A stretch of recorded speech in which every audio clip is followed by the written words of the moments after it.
Did you know in the United States there's a superstition that if your reflection ever moves before you do, you should run? In 2012, a college student named Jason Lee moved into an old apartment in Baltimore. The bathroom mirror was cracked, just slightly, but it gave him headaches. Whenever he brushed his teeth, he'd catch something odd. His reflection blinked too late, or smiled when he didn't. At first he thought it was stress, sleep deprivation, but then it got worse. One night while shaving, he dropped his razor, bent down to pick it up, and his reflection didn't move. It just stood there, grinning. When he looked back up, it was gone. The mirror showed only steam. He tried replacing it, but the next one fogged instantly. He covered it with a towel. The towel fell off in the middle of the night. Then his phone started glitching. Front camera photos taken while he slept, dozens, all showing his reflection wide awake. Sometimes it stared, other times it was missing entirely. Jason's last text to his friend said, "It's in here. I think it wants out."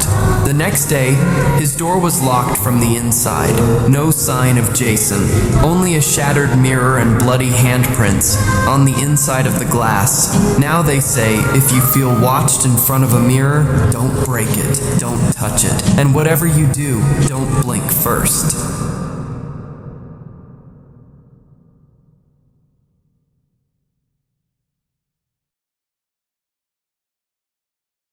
Did you know in the United States there's a hidden game that can take you to another world using nothing but an elevator?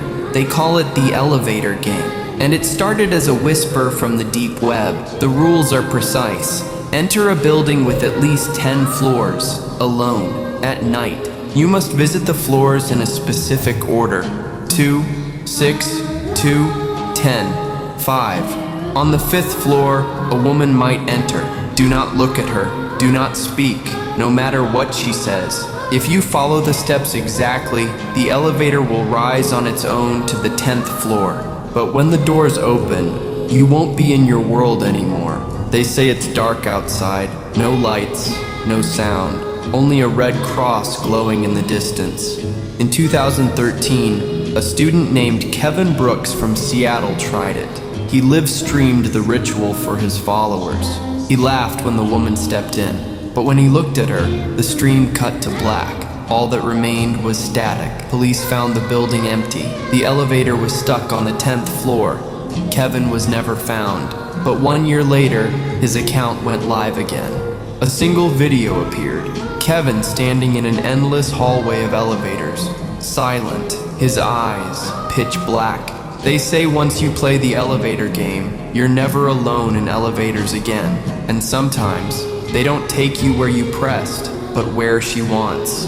Did you know in the United States, there's a lost TV channel that only appears after midnight, but only on old analog TVs? They call it Channel 121.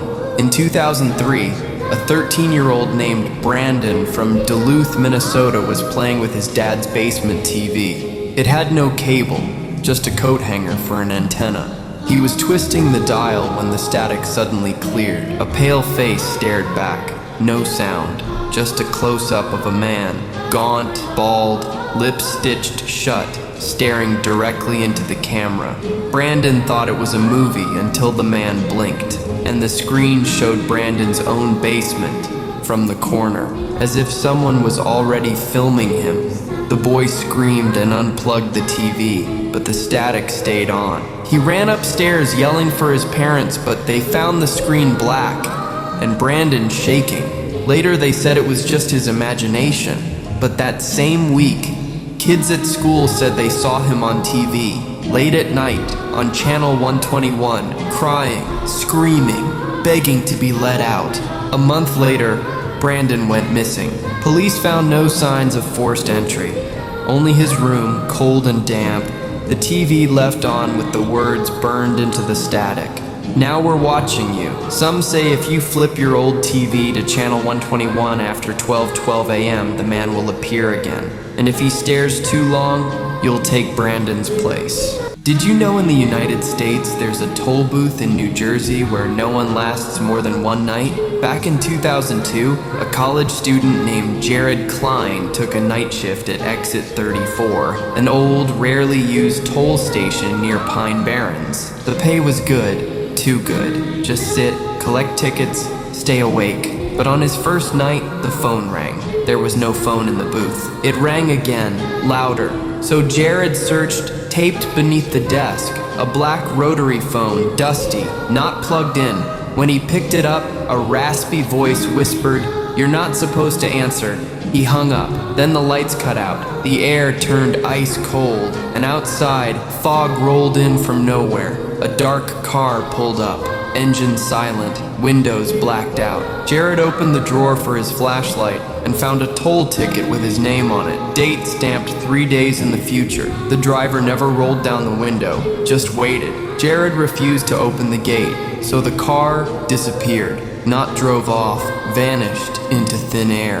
When the morning shift arrived, Jared was gone. The booth was locked from the inside, and the only thing left was the phone, off the hooks, and a new ticket. With the next person's name, they shut down Exit 34 the same week, but truckers still say they hear a phone ringing when they drive by, even though the booth isn't there anymore. Did you know in the United States there's a highway rest stop in Arizona where a payphone rings at exactly 2:17 a.m., even though it's been disconnected for years?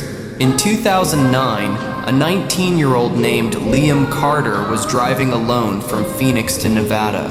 He was tired, low on gas, and pulled over at a remote rest stop along Route 93. The place was empty, but as he stretched his legs, the old metal payphone near the restrooms rang. Loud, clear, repeatedly. Liam picked it up. There was no dial tone, just heavy breathing. Then a voice whispered, "Don't go back to your car."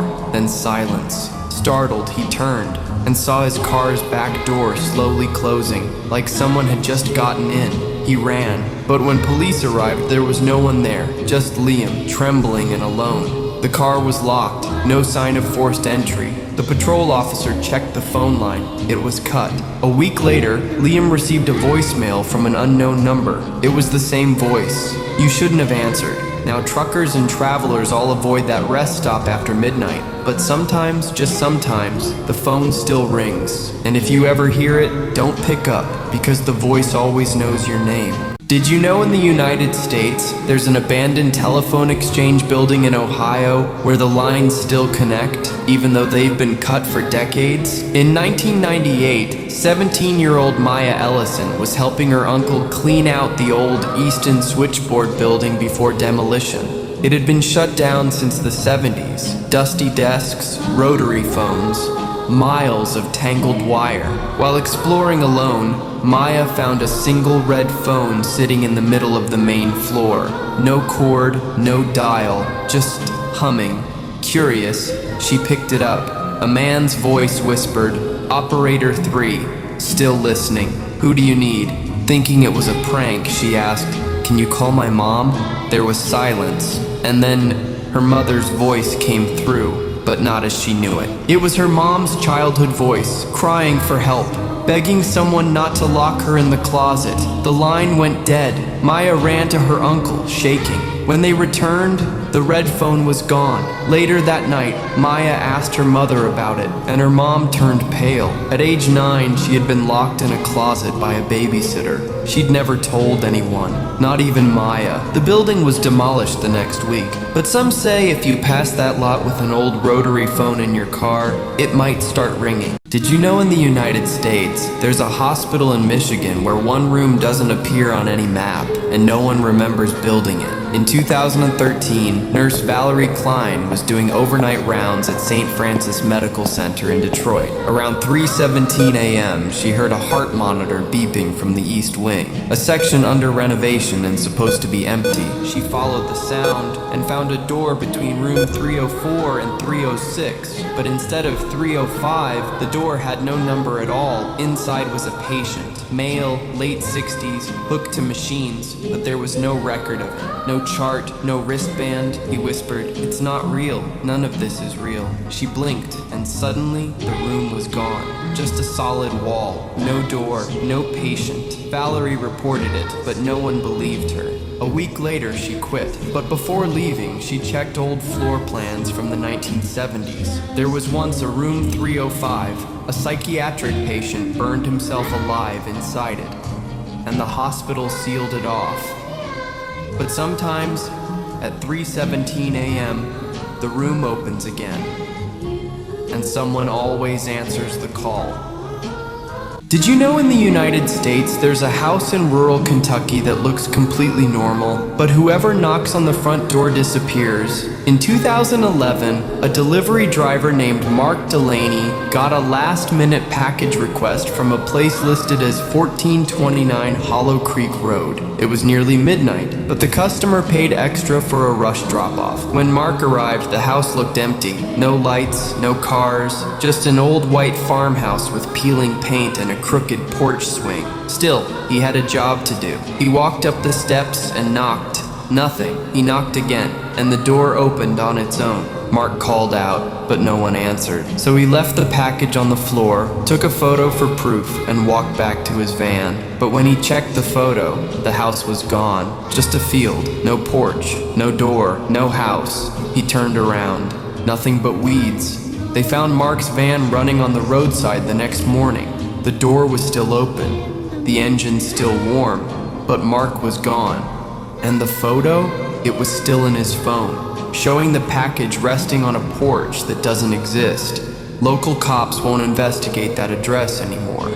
They say it doesn't stay in the same place for long. Did you know in the United States there's a motel in Southern Oregon where people hear their own voices replying back to them?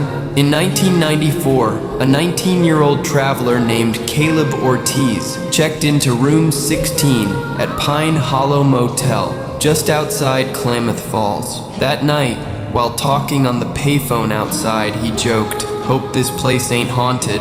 But then, the phone echoed back, "It is." He froze. There was no delay, no feedback, just a perfect mimic, but deeper, older. He ran inside and told the front desk, but the clerk just stared at him and said, "You're in room 16, right?" Then handed him a roll of duct tape. Tape the mirror. Before midnight. Caleb thought it was a prank, but at 11:57 p.m., the bathroom mirror began breathing, not fogging, breathing in and out like lungs. Then it spoke, in his voice. "You already died here, Caleb." He blacked out. Next morning, room 16 was spotless. No Caleb, just a phone off the hook and a message scratched into the mirror's surface. New echo added,